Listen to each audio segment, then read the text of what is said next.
The X-Zone radio and TV show is largely an opinion talk show. All opinions, comments, or statements of fact expressed by Rob McConnell's guests are strictly their own and are not to be construed as those of the X-Zone radio and TV show or in any manner endorsed by Rob McConnell, Relmar McConnell Media Company, Talkstar Radio Network, its affiliated stations, or employees.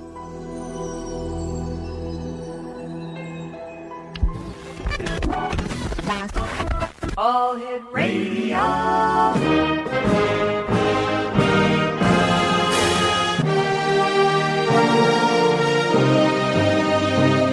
Welcome to the X-Zone, a place where fact is fiction and fiction is reality. Now, here's your host, Rob McConnell.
Welcome to the X-Zone, everyone. My name is Rob McConnell. We're coming to you from our studios in beautiful Hamilton, Ontario, Canada. Worldwide toll-free, 1-800-610-7035. Email xzone@xzoneradiotv.com. On MSN Messenger, xzoneradiotv@hotmail.com. And our website, www.xzoneradiotv.com.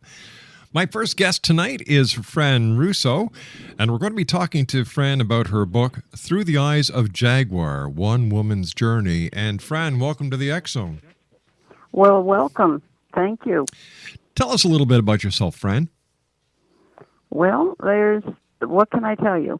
I can say this. I can say that my work takes me into Peru, and I can tell you that the first time I went there, I knew I was home. Now, the name of your organization is called IUSUU, and where did that name come from, and what does that name mean? That is from the Quechua language of Peru, one of the native languages. It's actually two words. Ayu means community, and Suyu means region. So loosely said together, IUSUU means the region of communities together. Where did your love and fascination with Peru come from? Well, all of my life, even since a very little child, I had seen things differently. So I followed different paths, and one day I got something in the mail that tweaked my interest. I went, I saw, and I knew I was home. And from there on out, I just followed the path. What was it that you got in the mail that was the catalyst to your journey? Well, it was a flyer. It was for a talk somewhere. On one side, there was something that did not interest me. On the other side, it said Inca, and it just flew off the page. And I said, okay, I have to go do this. Went, listened, and that was it. I knew that's what I had been looking for. What was it like the first time you went to Peru? Did you feel as if you had gone home, that you were finally where you were supposed to be? I can tell you in this way. Even as the plane was landing in Lima, tears cascaded down my face, and every bit of my being said, we're home. Wow. We're home, with such heartfelt core elation. This is going to be an interesting hour, X-Zone Nation. My guest is Fran Russo. She is the author of Through the Eyes of Jaguar, One Woman's Journey. Her website, and I'm going to spell it for you. It's www.ayllsuyu.com. Once again, that's www.ayllsuyu.com. And that's pronounced Ayusuyu. That is the name of her organization. And Fran Russo is our special guest once again. She is the author of Through the Eyes of Jaguar, One Woman's Journey. My name is Rob McConnell, and this is the X Zone, a place where people dare to believe and dare to be heard, Monday through Friday from 10 p.m. Eastern until 2 a.m. Eastern on the Talkstar Radio Network, X Zone Broadcast Network, and our growing family of broadcast affiliates right across Canada, the United States, Central America, South America, the Caribbean, the Pacific Rim, Asia, Africa, and Europe. Once again, toll-free worldwide, 1-800-610-7035. Email xzone@xzoneradiotv.com. On MSN Messenger, xzoneradiotv@hotmail.com. And our websites, www.xzoneradiotv.com. Fran Russo is my special guest. We'll be back on the other side of this 2-minute commercial break as we continue here in the X Zone from our studios in beautiful Hamilton, Ontario, Canada. Don't go away.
Fran Russo is my special guest this hour, X Zone Nation.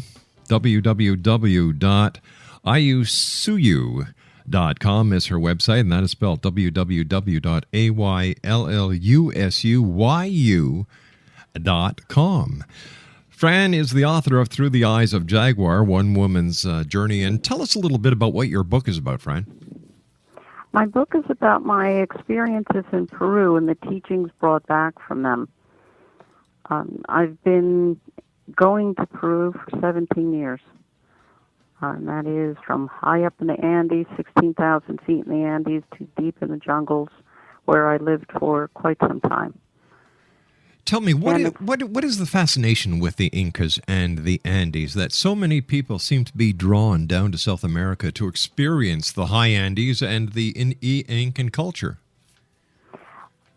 They tell you, or I should say they show you the way to reveal those hidden aspects of yourself that have long been buried. And they help you to find ways to bring them up with delight, with no fear. As many of the indigenous cultures throughout the world do, they get right to the heart of things. They get right to the core, and they show it to you with delight and with love and with compassion. So there's no fear. It takes away all the fear. It gets right down to the primal. What is it that you hope that people will find within the pages of Through the Eyes of Jaguar? I can tell you that my inspiration was simply is if I can do it, you can do it. Whatever your dream is, it's possible. Mm-hmm. Make it happen. Not through your thinking, not through wish lists, but because you know it simply because you know you can.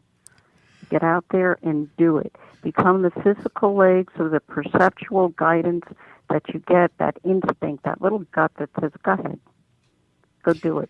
Yeah, you see, I've always believed the difference between a dream and reality is just doing it. Yes. Yes. You must become the physical legs to get it done. Unfortunately, in today's society, so many people sit back and just wish their lives away without taking the initiative to actually make their dreams come true. And I think that when it comes to movies and books like The Secret, I believe personally that many people have been led astray. That if they just imagine it, it's not going to happen, but you have to get off your duff and actually work at it. That's right. You know, the thing of it is that when your instinct tells you that primal self, do this, then stop making stories about it, stop making the plans, stop thinking about it, just go do it. So the lower self, or the physical body, is what becomes those physical legs, the ones that gets in the car and goes buys the food and does all those things. Yes, you have to do that, but keep your intent on the path of where you're headed without an attachment to the outcome of it, because that narrows your focus. That takes away from the possibility of the richness of creation, of what can happen. The magic is still alive and well in the world, and that can only come to be is if you get out of the way. What has been your most significant accomplishment, having gone down to Peru, spent time with the Incas, gone into the high Andes? What have you accomplished by doing that you could not have accomplished staying in the United States? Well, you know, that's kind of hard to say, but the best I can do is it showed me that who and what I am, not through any ego structure, is the most delightful being that it can be. I like me without ego. There's no attachment to beliefs. There's just letting myself be who I am and following the path, the name of my book, Through the Eyes of Jaguar, because my primal being is Jaguar. So it showed me how to see through that instinctual, intuitive self and taking what I see and making it happen in the physical world. When you say you're how did you phrase it? When you refer to yourself as a jaguar, your primal self being a jaguar, do you mean that in a past life you were a jaguar and now you've been reincarnated or carnated into a person and you've still maintained your primal instincts as a jaguar? No. Okay, the best example is if you've ever watched a little child. That little child is completely absorbed in whatever he or she is doing. Yes. Completely whatever it is. Okay? Because that child doesn't have the beliefs or the filters around him or herself that says, well, you shouldn't do this, or you can't be that, or you can't do that. You have to be this way. That child is completely absorbed and total. And that is the primal self.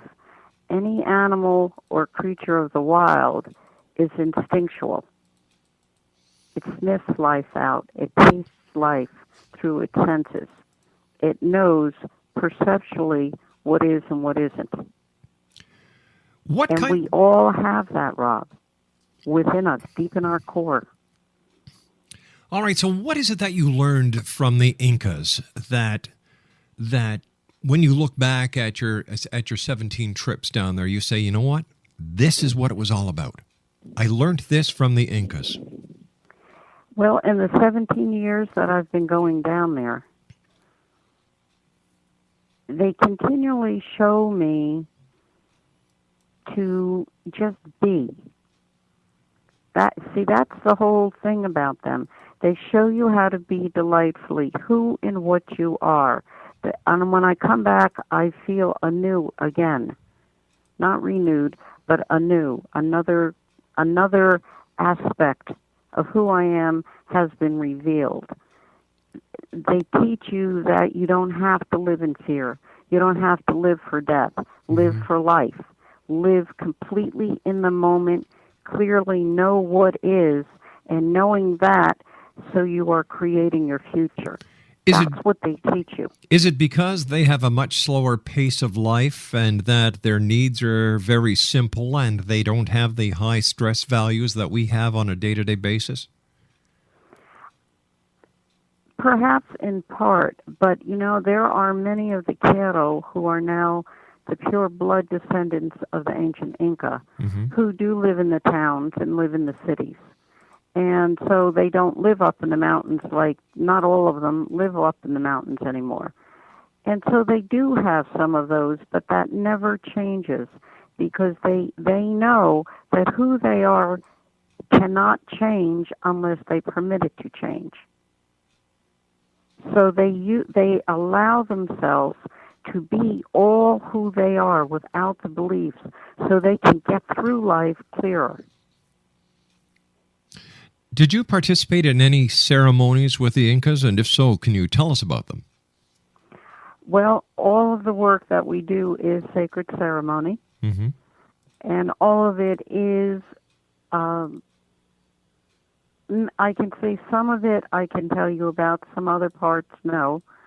Whether it is a sacred fire or it is a ceremony that is time-honored by the Inca or other shamans throughout Peru, they go through a natural way of helping you to uncover all that you are. I know I keep saying that because really, Rob, that's what it's all about, is getting to the core, cutting through the layers and getting to the core. So the sacred ceremonies, perhaps a sacred fire. We may go to a sacred fire that we come with respect, and we may bring an offering that we give to the fire. And that fire accepts it and takes it into the light to help us to transform whatever is heavy within us. Sure, to our listeners, it may be hard to understand. Okay, you go to a fire, you dance, you sing, and it sounds good, feels good. You have to do this to know it.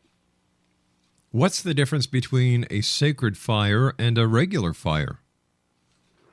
A sacred fire is one that has a specific intent of healing, of offering, of helping one to see through different eyes. A regular campfire where you've got your marshmallows, that engenders friendship, love, and a good time. The difference is that one is actually a ceremony that you would attend. Even if you were to go to a church or a temple, it would be the same intent with that kind of a respect. It almost sounds a little bit like what the Wiccans have talked about, and those who follow white magic talk about the significance of the fire with intent. Yes. Well, Wiccan and the other religions and cultures throughout the world, we all know the same thing about fire, is that it is sacred. So we may have our own forms, but we do have the same intent with respect and love, and it is mutual. We know that there is a sentience about fire. So when we approach a fire, we respect it as a sentient being, and that respect is mutual then. All right, friends, stand by. You and I have to take our news break at the bottom of the hour. Exo-Nation, Fran Russo is our special guest. She is the author of Through the Eyes of Jaguar, One Woman's Journey. Her website is www.ayusuyu.com. That's AYLLUSUYU.com. My name is Rob McConnell. This is the X-Zone, a place where people dare to believe and dare to be heard. I'll be back with Fran Russo on the other side of this news break as we continue right here from our studios in Hamilton, Ontario, Canada. Don't go away now.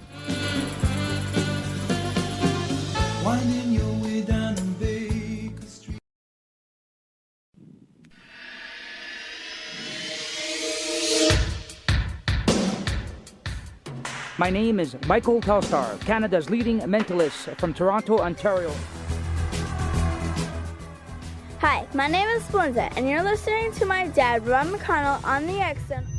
This is Psychic Dorothy from St. Catharines, and you're listening to Rob McConnell. Hello, my name is Holly Reeves, an astrologer from Astro For You, and you're listening to Canada's #1 paranormal radio show, The X Zone, with Rob McConnell. Welcome to The X Zone, a place where fact is fiction and fiction is reality. Now, here's your host, Rob McConnell.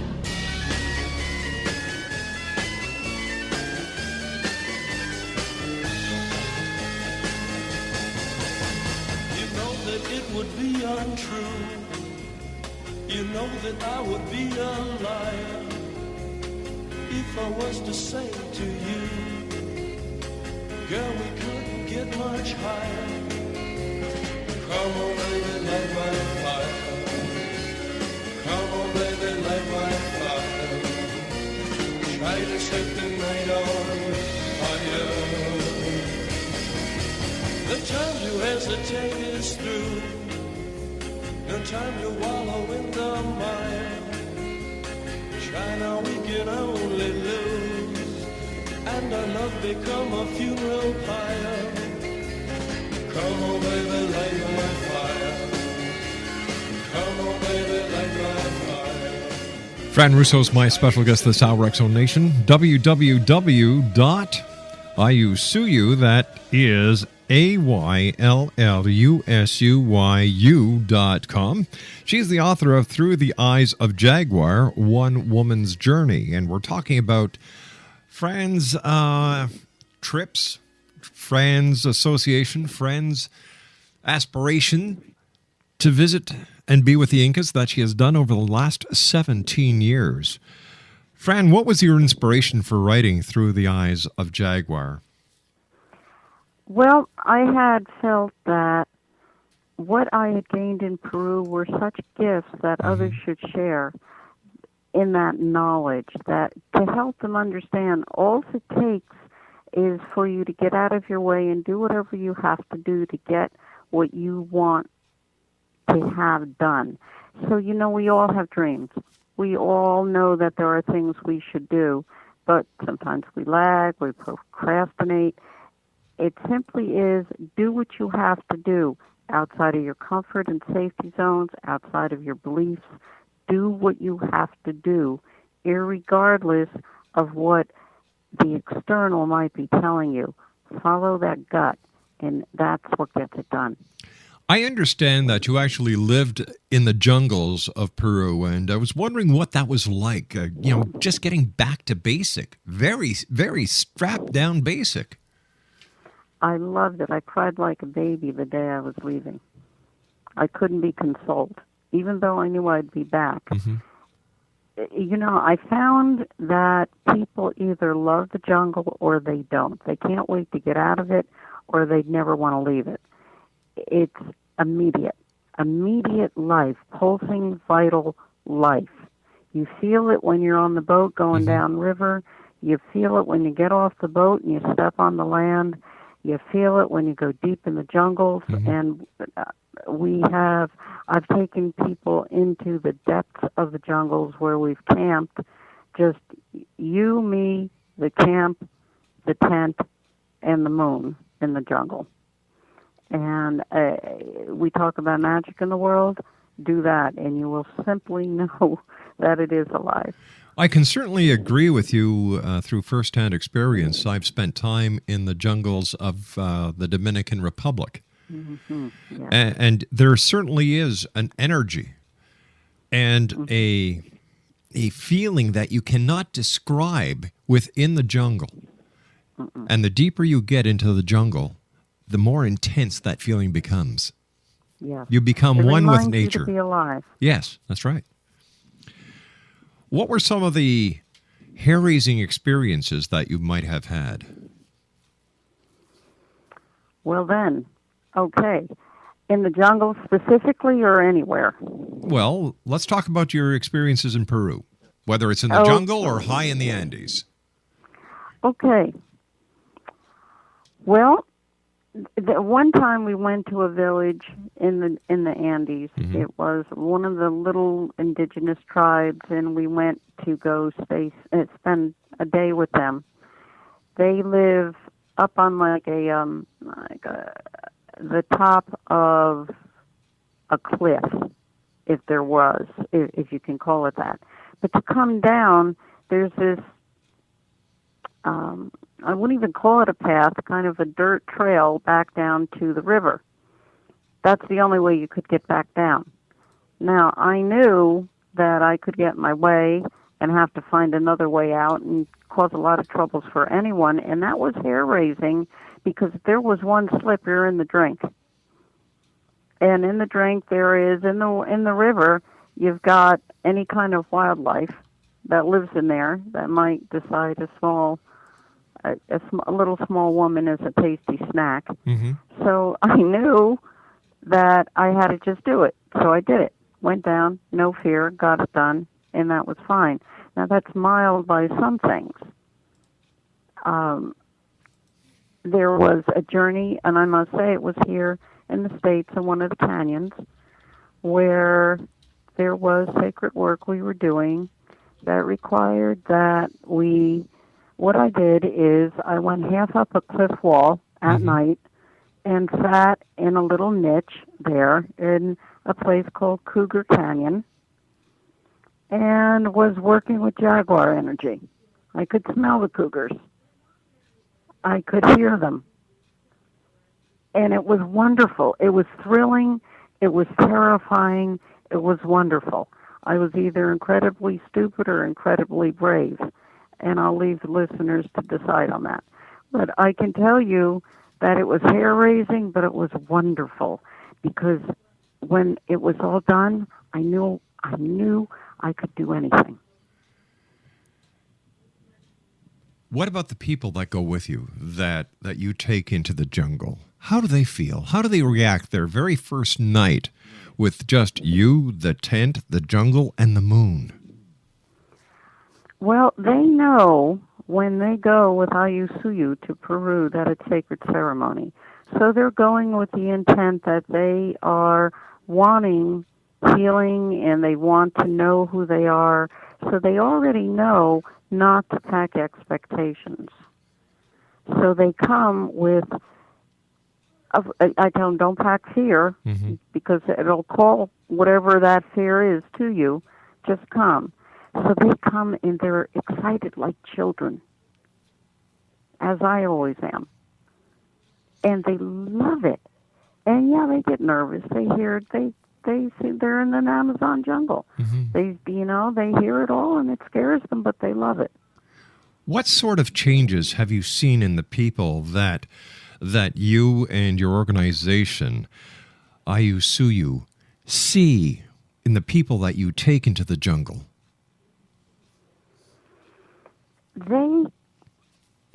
They drop a lot of things. They drop the masks. By the time we leave, a lot of the masks, a lot of the filters are gone because the jungle doesn't permit that. You are who and what you are. That's the only way you can live in the jungle. And it shows you that, it teaches you that. So they drop that. And when they leave, they're much freer, more relaxed, more ready to engage life for and with life rather than fear. What was the hardest part for you as an author writing Through the Eyes of Jaguar, One Woman's Journey? You know, I joke and I say it took me about 400 years to finish the thing. Is how do you take that intuitive, that gut sense, knowing of what you know, and putting it into the restricted use of words? How do you do that? So what I did was I sourced myself back into the event or the place, the time, and wrote it that way. It was the only possible way. If I did it using my brain, so to speak, it would never have gotten done. I understand that you also teach and offer workshops. So what kind of workshops do you do? It's all based on the teachings of Peru. There's the medicine wheel. There are the sacred plateaus. There is work where we actually work with the energetic grid or ley lines of the earth, Pachamama herself. There's advanced work for people who are serious about taking what they're doing, whatever their practice or modality is, and getting the training to consciously use it in the world so no harm can be done. There's special work for women, for families. This is what we bring in. Prior to your explorations and conquests in going into Peru, what were you doing? Were you always into travel? Or did you leave an established profession to become the person in charge of Ayusuyu? Well, I have worked in corporate America for many years. Even though I worked in corporate America, I knew that I was never going to stay there. It just was a job. What I always knew is that there was something more, and finally took the step. What kind of person would contact you, Fran, and say, I'd like to go to Peru with you the next time? Is it white collar, blue collar, young, old, male, female, or a hodgepodge of everything? Everybody. Anyone who has known that there's more, that's tired of the old living for death, living for the end of things, knows that there's life, and wants to get on with it. Those are the folks. So that could be anyone. What's your favorite location in Peru? That one I can't give you, Rob. Too many to mention, the whole thing. Do you have a mentor in Peru that you work with, or a group of people, members of a tribe, a shaman? The Quero would be the ones who I would call my teachers, my mentors. They are the pure blood descendants of the ancient Inca. They do live in the mountains, and also there is a shaman in the jungle, Don Ignacio, who I love entirely, who is also a mentor. How did you meet him?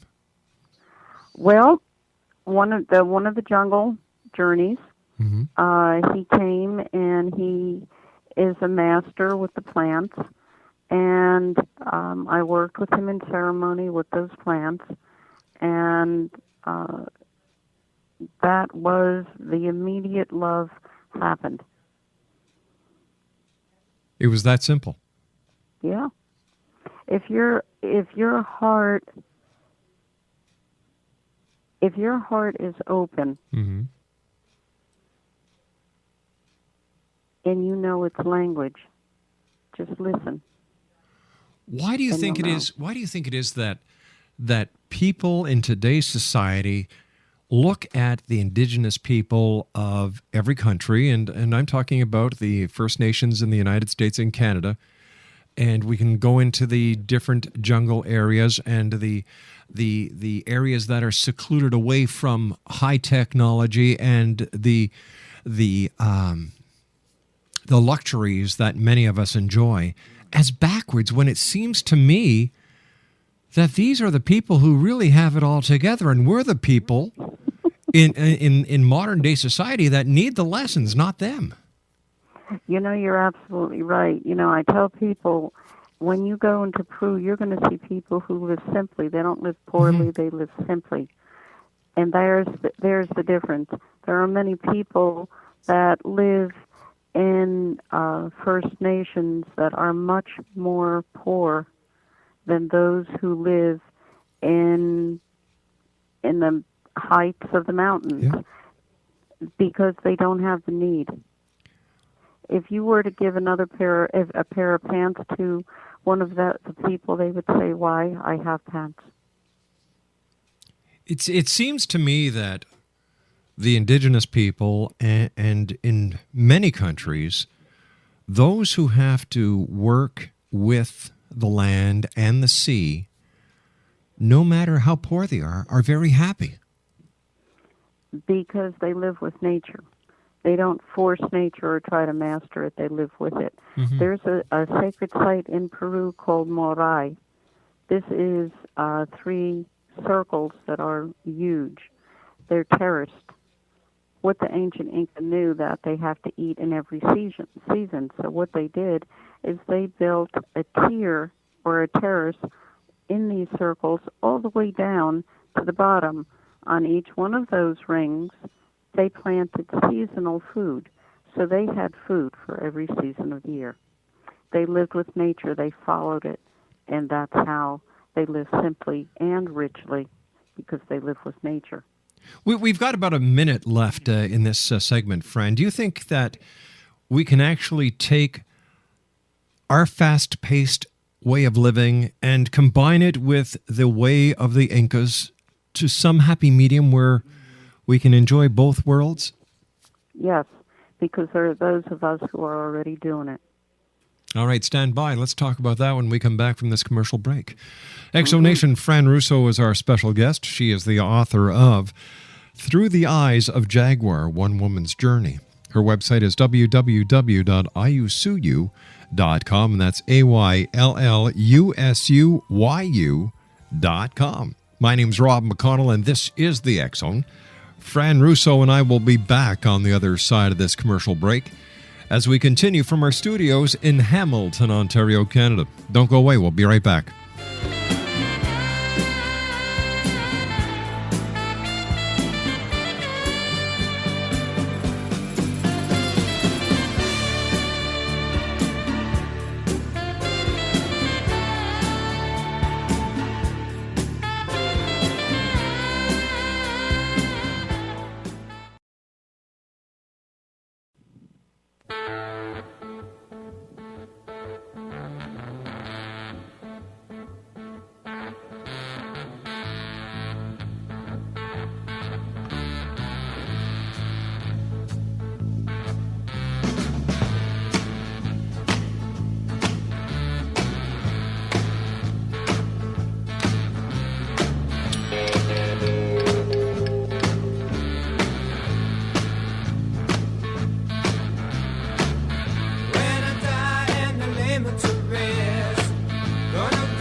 Exonation Fran Russo is our special guest.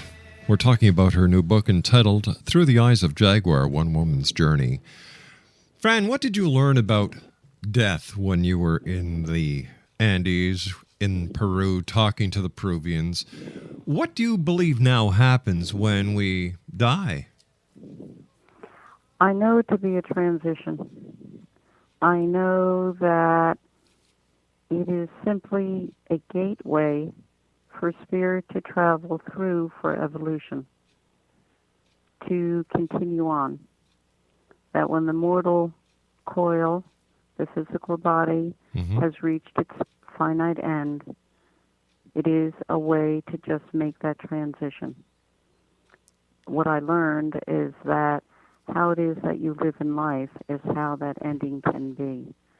That if you make peace with yourself while the physical body is alive, that is indeed how that transition can be. So what happens after we die? Do we go to another dimension? Do we go to another place? Do we come back, as so many people believe in reincarnation? What happens?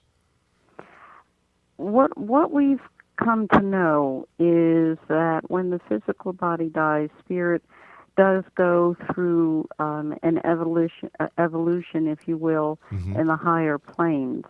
There comes a choice to come back again into another physical life or not.